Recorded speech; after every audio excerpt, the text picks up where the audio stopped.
May bumisita sa akin. Ohayo minasang. At dahil may bibisita nga sa akin ngayon, ay susunduin ko pa pala siya sa may Okayama Station. Malayo pa kasi ang pinanggalingan niya kaya nagmadali agad talaga ako after ng trabaho. O sa train na ako nag-ayos niya na.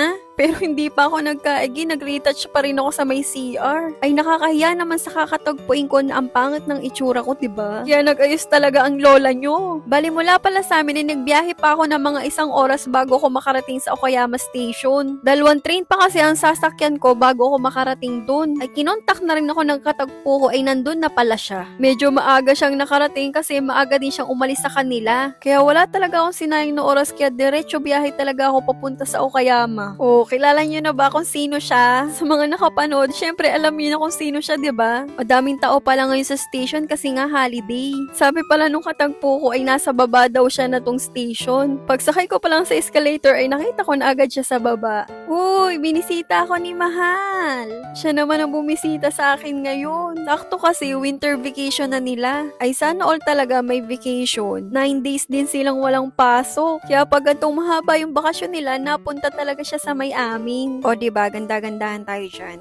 Ay aba, si Mahal, may flowers pa. Ay ka-sweet din naman eh. Oh, di naman halatang kilig naman ako dyan. Ang bilis ng panahon, no? Nung nakaraan ako lang yung pumunta sa kanya. Ngayon siya naman yun nandito. 3 weeks mahigit din yung nakalipas. Kaya sa mga nag-aabang dyan, oh, ito na, magkasama na kami ulit. Kaya abangan nyo, marami ulit tayong mga vlog. At dahil malayo-layo nga, biniyahe ni Mahal. Tapos galing pa nga ako sa trabaho nung time na yan. Kataon pa na sobrang busy namin ngayon sa hotel. Dahil holiday nga, ang dami nag-check-in. Kaya pagod na naman kami ngayon. Pero syempre, sinundo pa rin natin yung bebe natin. Iba ka magtampo eh. Bale, iniwan pala muna ni Mahal yung maleta niya sa coin locker kasi pupunta pa nga kaming iyon. At kami muna ay kakain at ako'y nangangatal na talaga sa gutom. And buti na lang yung biyahe pala ni Mahal ay nakaupo siya sa Shinkansen kahit sobrang daming tao. Mahirap kasi makaupo ngayon sa mga bullet train lalo na pag gantong holiday, punuan talaga. Kaya pag gantong mga panahon, kailangan sobrang aga pa lang ay nakakabili na talaga kayo ng ticket. Kasi mahihirapan na kayo. Dahil marami talaga nagtatravel pag gantong holiday lalo na Pasko at New Year. Bali dito lang pala kami sa food court kakain at masasarap naman ang pagkain dito. Ang in-order na pala namin yung set na may rice na. Ay gusto ko heavy meal eh. Masyado kaming gutom ngayong araw kaya wala munang diet. Ay kain muna tayo guys. Itadakimasu. Harap.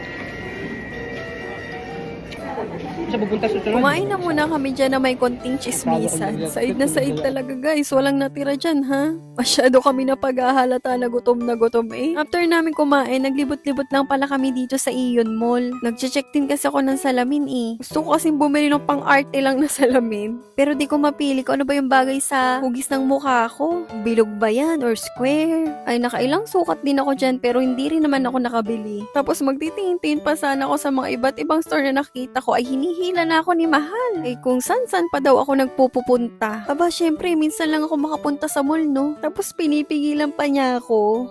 Eh, diniyaya ko na lang siyang pumunta sa Zara. Winter sale kasi ngayon kaya marami talagang sale sa mga mall. Kaya asahan mo din pag ganitong mga sale ay sobrang dami ring tao. Nasaktuhan pa ang mura ng pabango sa Zara ay papasko niya daw sa akin. Nakapapasko pa nga kay Mahal. Thank you po. Hindi pa kami natapos dyan. Dumaan pa pala kami sa H&M kaso wala naman masyadong maganda. Kaya kami naglakad na palabas. Ay sa paglakad namin nakita ko pa tong si Pikachu ay kalaki-laki. Favorite ko pa naman si Pikachu dati. Paglabas namin sa Ion Mall ay ang ganda, may Christmas light. Paskong-Pasko din naman dito sa Japan kahit papaano. May pa-Christmas light din. Tumambay lang pala kami ng konti dito sa may labas, tas umalis na rin kami. O siya, hanggang dito na lang muna. Abangan nyo may part 2. And that's for today. Thank you for watching. Follow for more. See you in my next vlog. Bye!